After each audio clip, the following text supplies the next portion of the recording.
Alhamdulillahilladzi ahyal islama bi'ulumil ulama wa ahyal ummata binahdhatil ulama. Wassalatu wassalamu ala sayyidina Muhammad wa ala alihi wa ashabil aqya. Ulama anal kiram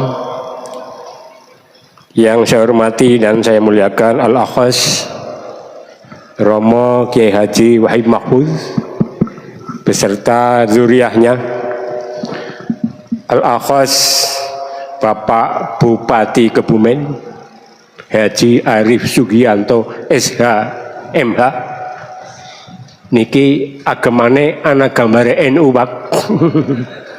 Jenengan malah ora. Jadi cok mengono Bupati Kebumen Parip ini NU temenan. Bayinahnya kelambine anak gambare NU. Nomor loro dua SK pengurus NU Kebumen dan punya SK Lembaga Bantuan Hukum PWNU Jawa Tengah. Asli, cek nang aring PBNU nang kana. Mboten palsu. Al-Akhas Romo Kiai Haji Imaduddin Usman Al-Bantani. Ini sekaligus tangaruf ibu-ibu mbak kurung pirsa nggih. Sinten asmane Bu niki Bu, kiyaine Bu? Kiai Haji Imaduddin Usman Al-Bantani. Lahir 15 Agustus tahun 1976. Esih nom ya. Insya Allah garwane nembe setunggal. Pendidikannya lebih dari 5 pondok pesantren. Kitab yang ditulis sudah ada 20. Bilughatil Arabiyah, bilughatil Indonesia, wa bilughatil Sunda mungkin. Jawa Al-Jawi ya. Tunggal buyut kali Bapak Wakil Presiden Republik Indonesia. Ngerti tunggal buyut? Ngerti. Lah nek kula kali Pak Prabowo Presiden seniki niku Sejen Rama Sejen Biyung.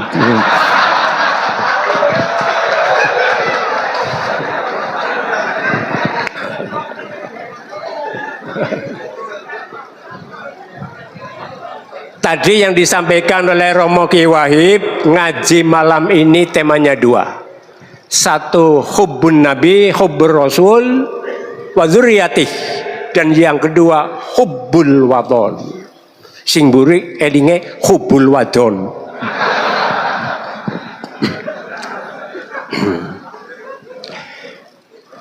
Yang sudah disampaikan oleh beliau Pak Imad tadi, ana sing guyu, ani sing meneng. Kiye sing meneng paham apa urung? Terus sing guyu paham temenan apa urung? Atau muhibbin? Lah bangsa nggak apa-apa. Jadi intinya begini Pak, Habib di Indonesia yang ada sekarang ini, yang jalurnya Sayyid Alawi, ya jangan pakai Sayyid. Yang jalurnya Alawi bin Ubaidillah dalam tanda petik ya, karena Ubaidillah itu diduga kuat itu tokoh fiktif. Ahmad bin Isa putranya cuma 3, Muhammad, Ali, Husain. Tahun 3 Hijriah, 4 Hijriah, 5 Hijriah sampai 8 Hijriah, Ahmad bin Isa anaknya cuma 3, Muhammad, Ali, Husain. Tapi barang tahun ke-9 Hijriah putrane tambah siji, siapa? Ubaidillah. Lah ini yang menurut penelitian Romo Kiai Haji Imaduddin Al-Bantani itu sosok fiktif yang sebenarnya tidak ada. Untuk itu saya serahkan singkat mawon niki Pak Kiai Imad. Jadi men-men anu kok Ki ngaji temenan dan engko jam loro ora apa-apa. Ki mumpung ana apa jenengane? Yang bertanggung jawab untuk akhirat. Ada yang bertanya. Oh, atau langsung saja mau yang bertanya? Langsung. Ya, ngacung. Ya, langsung. Ya. Ki modelnya munadzarah ya. Monggo pendapat ini nanti dibantah oleh jenengan asal pakai dalil hujjah. Wa dalilu utawi patokane. Ngala zalika ingatase mengkono-mengkono. Ini nek ora aja ngacung. Ya, satu. Ya. Batik. Ya. Dua, nomor dua. Sinten malih, mburi. Apa urung panas ki padha sing ngaduk apa?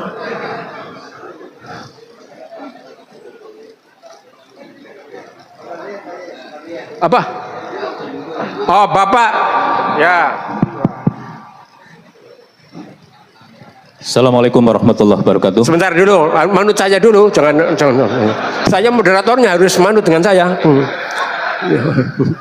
Satu lagi, fraksi kiri sebelah utara. Pak Kiai anu ini, Pak Kiai Mustangin ini.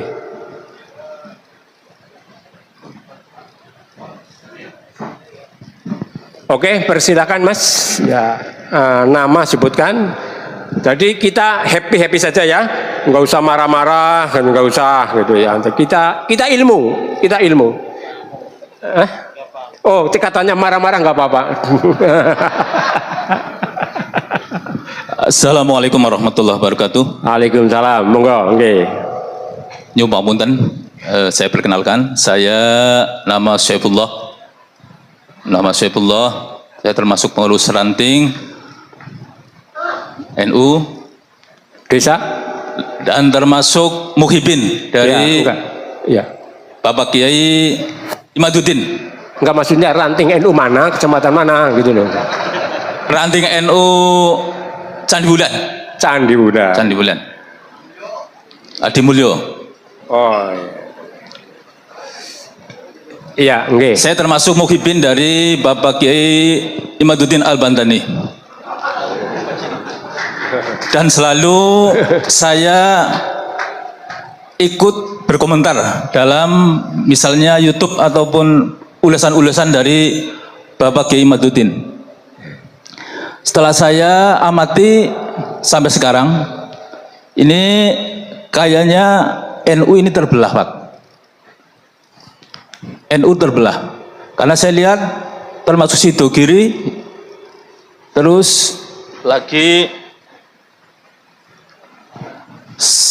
Sarang, termasuk juga Sarang kan Gus Najih itu. Termasuk juga dari Ketua PBNU, saya amati juga diam. Nah, ini untuk kedepannya, untuk masalah nasab, ini mohon penjelasannya Bapak Kiai Imad, biar mungkin ini jangan berlalu-lalu Pak Kiai, ini mohon nanti penjelasannya bagaimana. Termasuk juga dari kesepuhan PBNU, Rais Am, Miftahul Akhyar juga kayaknya masih ngambang itu, bahkan tidak berpihak kepada kita termasuk. Ini mohon penjelasannya kepada Bapak Kiai Imad untuk permasalahan ini kedepannya bagaimana biar tuntaslah. Terima kasih. Assalamualaikum warahmatullahi wabarakatuh. Waalaikumsalam. Yang kedua, Bapak siapa? Pak Jidalail dia. Pak Oh. Pak Haji Mustangin. Mic-nya Mas. Yang lain siap ngacung. Enggak dimarahi. Assalamualaikum warahmatullahi wabarakatuh. Langsung mawon dateng Abah Ki Haji Imad. Wau dipun ngendikaken bilughatil jawiyyi kula matur ngagem basa Jawa Pak Kiai. Wonten ing mriki napa takon napa ajeng curhat nggih. Kados niki Pak Kiai. Pertama, kula bersyukur kalian Allah Subhanahu wa taala dan terima kasih pada Pak Kiai yang selama ini hatiku padu dewek. Paham nggih? Hati saya ini berontak. Satu sisi orang mengatakan bahwa habaib itu turunan Nabi. Wong kabeh ngomong termasuk Pak Ida pemimpin nggih kowe. Habaib pokoknya turunan Nabi. Nah, itu satu sisi. Kabeh wong ngendika kados niku. Pokoke habaib. Nih, di sisi lain hati saya ini apakah iya kalau melihat mendengarkan ceramahnya kula niki ahli YouTube dan tahu betul para Pak Agus ya. Apa iya ya seorang turunan Nabi nyun sewu ngendika karo pejabat Jokodok misalnya pernah nggih nate nggih bangsat sing siji asu anjing mana bener nggih anjing babi ngoten nggih ini dalam forum ceramah bahkan kadang-kadang membawa celurit kan nggih. Hati saya bertanya, betulkah itu adalah titisan Rasul bahasa saya? Kode set iblis. Berikutnya mendengar lagi nang YouTube bahwa ini loh nenek moyang saya satu malam naik ketemu Allah 70 kali. Nanti mireng nggih. Pernah nggih? Ini aku apa iya ya seperti itu titisan Nabi. Terus lagi saya mendengarkan ada seorang nenek moyang habaib ini bisa mengusir malaikat mungkar nakir ini loh. Betul? Napa kula tok sing tau mirengaken apa nggih? Nah tinggi. Masya Allah. Terus ada lagi yang bisa menjatuhkan air susu dari langit. Pernah? Emas dari langit. Bahkan kalau kau pengen jadi wali muda, ketarim saja dah, pulang jadi wali. Benar nggih? Terus yang sering saya dengar juga, pokoknya apapun bagaimanapun, kalau iman kepada Al-Quran, percaya Quran, kepada Nabi tapi tidak lewat habaib, ini sesat. Laras nggih? Iya. Nate mireng nggih? Ya, betul. Nah, inilah dari beberapa saya mendengarkan ceramah-ceramah mereka, akhirnya hati saya kontra. Masya Allah. Ternyata ini seorang muda kelahiran tahun 76. Betul? Iya. Beliau Bapak Kiai Haji Imaduddin Usman Al-Bantani ini mengeluarkan kajian. Oh yo pantes, langsung saya percaya Pak Kiai, langsung yang percaya, tepuk tangan. Oh ya pantes, kalau ini bukan dari Nabi yo pantes, tapi kalau cara seperti itu saya tidak percaya. Terima kasih. Assalamualaikum warahmatullahi wabarakatuh. Waalaikumsalam warahmatullahi. Ada satu lagi ini. Oh sebentar. Ya itu yang hitam. Nanti nama disebutkan tadi nomor 2 Bapak Kim Stangin, nomor 3. Assalamualaikum warahmatullahi wabarakatuh. Maaf langsung saja, nama saya Triyono Idris dari Desa Ngabian, Kecamatan Mirit. Pada kesempatan ini saya ingin bertanya, minta dijelaskan apa solusinya apabila ada seorang muhibbin habaib yang sudah terlanjur berguru bahkan bengat toreko, dengan penuh kesadaran, penuh kecintaan. Tapi akhirnya setelah mendengar pencerahan-pencerahan dari Hadratus Syekh Kiai Imaduddin Al-Bantani, akhirnya menyadari bahwa jalan yang ditempuh selama ini salah. Lalu bagaimana yang harus dilakukan?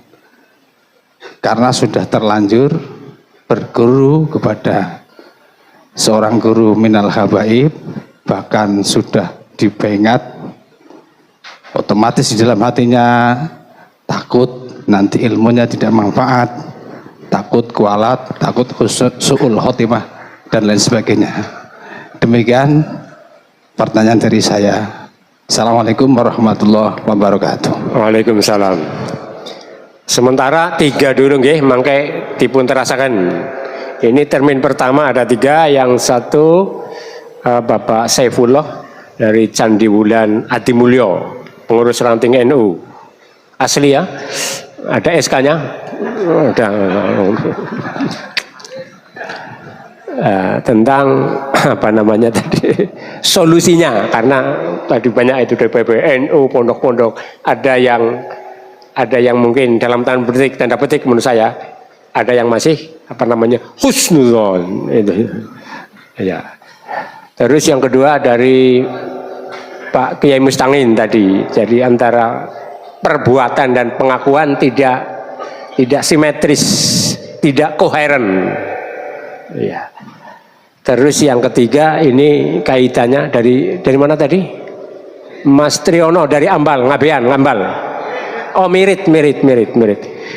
Muhibbin ya, santri yang sudah baingat ngaji dan baingat tarekoh kepada Habib.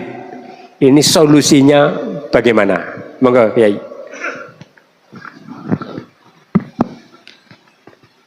Kita dalam berdakwah, di dalam menyampaikan kebenaran,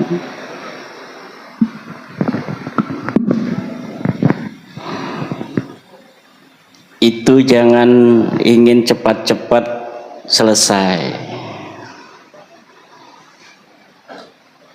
Innal insana lafi khusrin illal ladzina amanu wa amilus salihati wa tawasaw bil haqqi wa tawasaw bis. Seluruh manusia dalam kerugian kecuali orang-orang yang beriman, beramal saleh, dan senantiasa saling menasihati, saling berwasiat dalam kebenaran dan dalam kesabaran.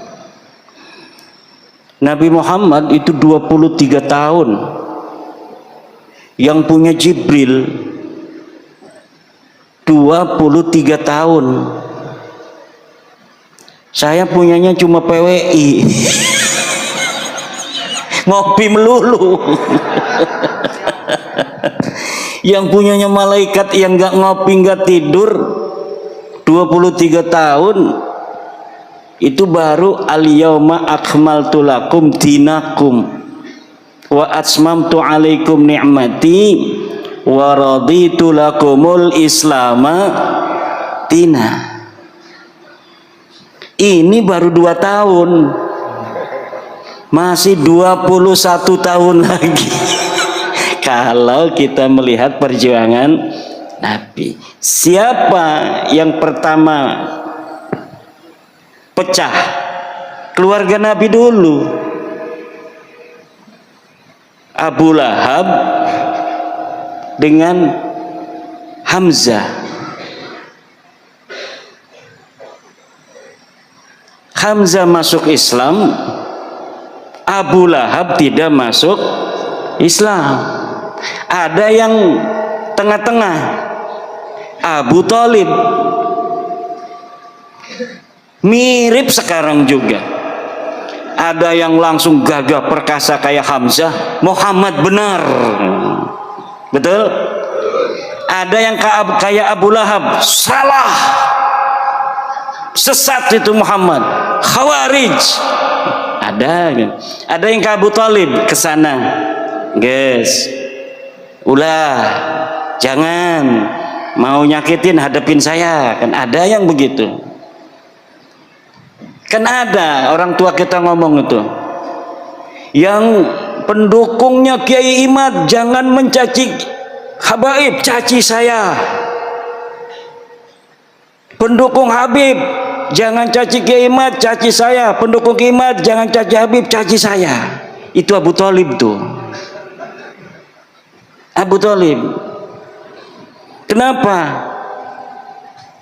Ya karena kebenaran apabila diberikan pasti akan membawa sebuah konsekuensi. Hati manusia itu diciptakan oleh Allah unik. Hati manusia diciptakan oleh Allah unik. Setiap kita nih hadirnya satu, matanya seluruhnya ke saya, tapi cara memahami saya beda-beda. Ada yang apa sih maksudnya udang-udang putih atasnya merah, ini PDI kali orang. Ada lagi yang mikir di hatinya, katanya lagi ngomongin nasabnya orang Yaman tapi pakaiannya kayak orang Yaman. Ada lagi ibu-ibu tuh belah sana, kira-kira dia ini mau kawin lagi enggak ya, katanya. Saya masih punya anak perempuan lagi tahfidz gitu. Gitu Kiai. Macam-macam. Hati itu cara memahami, cara dalam merespon itu berbeda-beda. Jadi itu saja. Saya kan hanya meneliti nasab Pak MWC, Pak Ranting. Tidak bisa menebak apa yang akan terjadi, solusinya seperti apa. Saya juga nggak paham solusinya apa. Saya nggak paham solusinya. Yang saya tahu, Habaib bukan cucu Nabi. Berdasarkan penelitian saya, berdasarkan dalil-dalil yang jelas, orang yang namanya Ubaid, yang katanya leluhurnya para Habaib, yang katanya wafat 383, katanya punya ayah namanya Ahmad bin Isa. Ini cucu Nabi asli nih. Dia tertulis namanya dari mulai abad ke-5, ke-6, ke-7, ke-8, ke-9. Ada semua tuh kitab-kitab nasab dukcapilnya itu. Di setiap masa ada.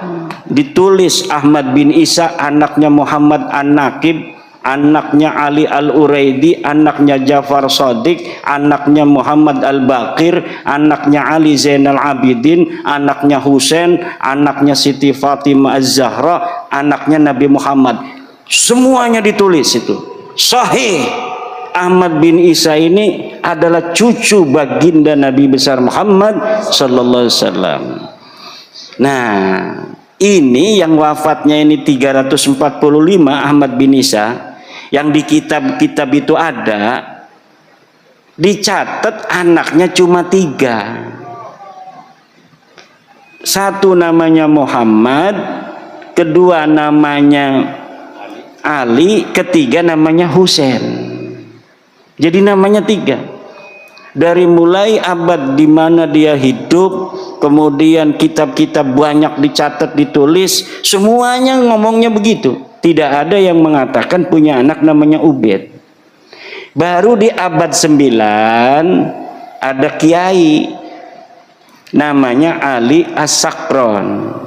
Dia nulis kitab bahwa dia namanya Ali, punya ayah namanya Abu Bakar, punya ayah namanya Abdurrahman, punya ayah namanya Maula Dawilah, punya ayah namanya Ali Sahibud Darak, punya ayah namanya Ali Al-Ghayyur, punya ayah namanya Faqih Muqaddam, punya ayah namanya Ali, punya ayah namanya Muhammad Sahib Mirbat, punya ayah namanya Alwi, punya ayah namanya Ali bin Alwi bin Muhammad, punya ayah namanya Alwi, punya ayah namanya Ubaid, punya ayah namanya Ahmad bin Isa katanya, itu di kitabnya dia tuh. Itu mulainya pengakuan abad ke-9 Hijriyah. Dari mulai situlah kemudian kitab-kitab yang lain, karena dia kiai punya murid, muridnya nyatet, termasuk Ibnu Hajar. Dia punya guru sepupunya Ali Al-Sakran ini, namanya Al-Idrus. Nah akhirnya sampai sekarang dalam kitab itu, kata Ustadz Hanif Alatas tuh, sudah 180 kitab yang menulis bahwa Ubaid punya ayah namanya Ahmad bin Isa. Kenapa? Ya dari mulai abad 9 itu. Sebelumnya mah nggak ada.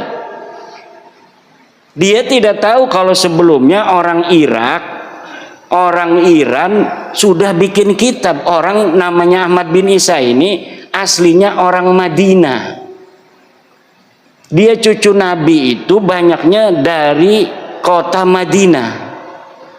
Nanti baru cucunya ada yang pindah, tapi nggak ada yang namanya Ubaidillah ini. Pindah kemana? Pindah ke Qum di Iran. Itu ada nanti cucunya Ahmad bin Isa yang pindah ke Qum di Iran. Makanya kemudian yang orang Qum ini nyatet kakek-kakek mereka, keturunan mereka ke atas. Kakek dia namanya Ahmad bin Isa, punya anaknya 3, dicatat. Ini orang yang jauh di sana, Yaman.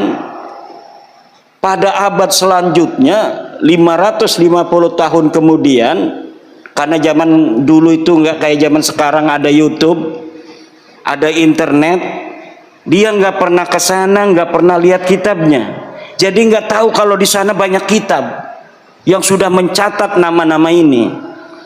Akhirnya orang Yaman bikin sendiri setelah 550 tahun wafatnya Ahmad bin Isa, bahwa Ahmad bin Isa punya anak namanya Ubaid.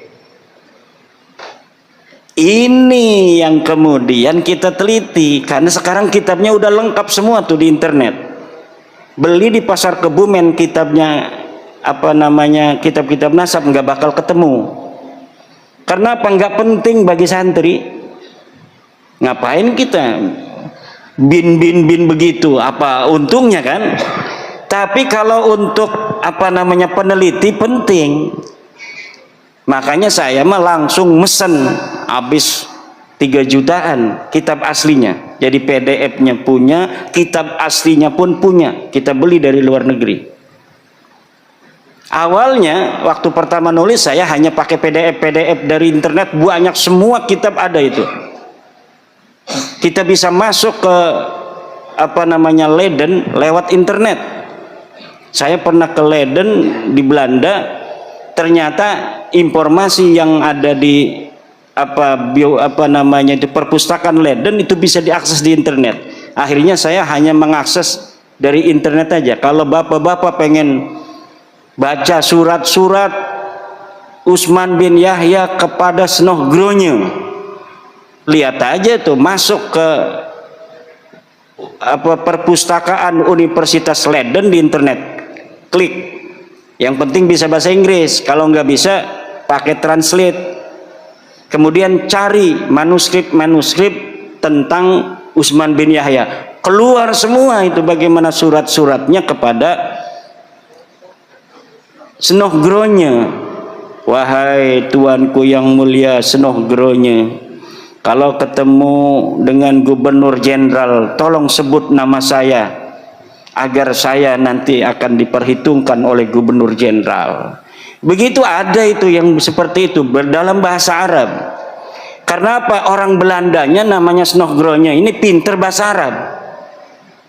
Makanya Utsman bin Yahya nulisnya bahasa Arab. Banyak tulisan-tulisan Utsman bin Yahya, termasuk tulisan pada Syekh Nawawi. Itu bisa dilihat di perpustakaan Universitas Leiden, tidak usah ke Belanda, cukup di perpustakaan Leiden yang ada di internet. Masuk di situ, ada yang destaktrit, artinya tidak bisa diakses. Kalau kita belum pernah ke sana harus punya kartu.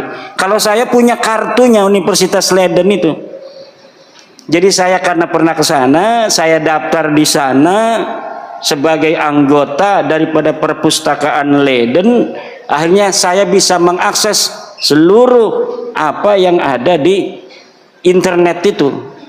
Tapi kalau kita bukan anggota, ada yang ditutup, dikunci, ada yang bisa diakses. Surat Utsman bin Yahya bisa diakses siapa saja. Tapi kalau untuk manuskrip-manuskrip tertentu, banyak yang tidak bisa diakses, kecuali kita jadi anggota perpustakaan Universitas Leiden Belanda. Begitu. Bayar. Jadi kita daftarnya untuk bayar. Itu walaupun adanya di luar universitas, itu nggak bisa diakses dari internet itu, walaupun begitu dekat. Harus anggota. Hebatnya gitu. Makanya kita harus meneliti di sana. PBNU kemarin mengutus juga salah seorang peneliti ke Universitas Leiden. Saya minta juga surat yang lain, karena saya tidak bisa mengakses surat yang bukan dari Utsman bin Yahya sekarang. Yang bisa diakses surat Utsman bin Yahya, langsung dipoto oleh dari teman yang dari PBNU.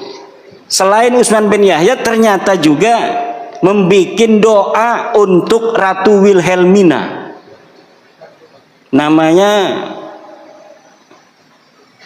Ismail Al-Atos.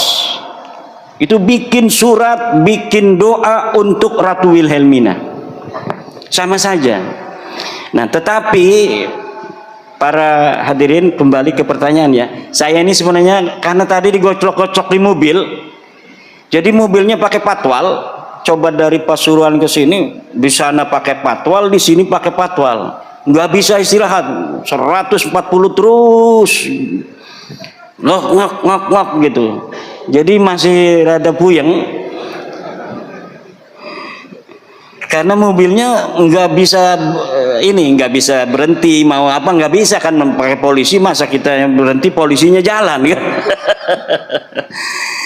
Nah, kita kembali ke tadi ya, belum selesai. Kemudian bukan hanya tidak ada di dalam kitab nasab, Pak. Dalam sejarah pun semua kitab sejarah yang ditulis di abad-abad itu kan banyak itu kitab. Imam Syafi'i itu Pak Kiai itu wafatnya 204 Hijriah. Beliau lahir 150 Hijriah. Kan punya kitab namanya Al-Um, berjilid-jilid. Ibnu Hisham berjilid-jilid kitab sejarah. Itu Ibnu Ishaq aja 80 Hijriah. 80 Hijriah sudah ada kitab sejarah Ibnu Ishaq, kemudian dilanjutkan oleh Ibnu Hisham. Itu di Saudi, di Mesir, di Irak, di Iran banyak kitab sejarah, termasuk di Yaman. Itu di Yaman ada Musallam al-Haji di abad ke-5 ke-6. Itu tidak ada nama-nama keluarga mereka dicatat itu. Katanya imam mujtahid mutlak. Kalau mujtahid mutlak sama dengan Imam Syafi'i. Tapi tidak ada beritanya sama sekali di kitab-kitab sejarah. Ada kitab Tabaqat al-Ulama wal Muluk, As-Suluk fi Tabaqat Ulama wal Muluk. Katanya keluarga mereka sebagai mujtahid mutlak, sebagai imam, sebagai orang-orang ulama besar, sama sekali tidak ada di sana. Jadi ini yang terjadi sebagai apa namanya itu pengakuan yang sudah ratusan tahun, tapi ketika diminta bukti materialnya sama sekali tidak ada. Itu. Kemudian untuk yang kedua apa itu? Tadi gurunya Thariqah.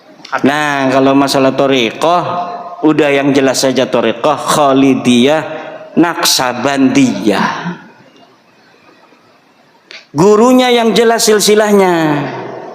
Tuh kayak saya tadi sebutin, Kiai Wahib punya guru bapaknya Kiai Mahfud, punya guru Kiai Hasbullah, punya guru Kiai Abdurrahman, punya guru Kiai Syekh Sulaiman Judi atau Syekh Raub, Syekh Abdul Raub dulu ya. Syekh Abdul Rahub ke Syekh Sulaiman Judi. Terus kalau Syekh Sulaiman Judi itu sudah banyak jurnal. Di UIN itu banyak sekali yang menulis, mencatat tentang Syekh Sulaiman Zuhdi. Bagaimana silsilahnya sampai Sayyidina Abu Bakar As-Siddiq. Itu sudah jelas. Dari Syekh Sulaiman Zuhdi Jabal Qubais saja ke bawah, jelas apa tidak? Kalau yang Khalidiyah Al-Huda ini jelas. Saya sudah teliti, saya ini peneliti. Jadi kalau misalnya saya mendengar itu sana ada Thariqah di Banyumas, Thariqatnya Mbah Ilyas, saya teliti sebelum saya siqah. Oh ini pas ini garis apa namanya sejarahnya. Apalagi ini mah dari ayah ke anak, dari ayah ke anak, dari ayah ke anak. Jadi sebenarnya bukan karena dia Balawi kita nggak boleh untuk mengambil ilmu atau thariqah, bukan. Tapi sanadnya nyambung apa kagak? Teliti dulu silsilahnya itu. Bener nggak dia berguru kepadanya? Katanya ngambilnya ke Mbah Ilyas, kok tarekannya Sadiliyah? Kan aneh itu. Kalau Mbah Ilyas ya sama dengan Mbah Hasbullah, Naqsabandiyah, Khalidiyah. Ini katanya ngambilnya ke Mbah Ilyas, Mbah Malik ya. Tapi kok jadinya Sadiliyah? Ya ini berarti nggak nyambung. Ini bahaya kalau tarekannya nyambung, kita bukannya usul ke Allah, ke yang lain, ke Borobudur nanti. Udah, thariqah yang jelas-jelas saja. Thariqahnya kiai-kiai Nusantara itu. Ada lagi? Kiai Mustain mah itu mah bukan pertanyaan, curhat dia mah. Curhat ya. Udah yang lain. Oke. Baik, sebentar. Benar, tadi banyak disebut nama Utsman bin Yahya. Manhua, siapa dia itu? Dia adalah mufti pemerintah Belanda yang dibayar setiap bulan oleh pemerintah Belanda. 100 golden. Berapa juta sekarang? Ya 1 miliar katanya itu sebenarnya. Nah, bedanya dengan Mbah Hasyim Asy'ari, Mbah Hasyim akan dijadikan mufti tapi nggak kersa oleh Belanda.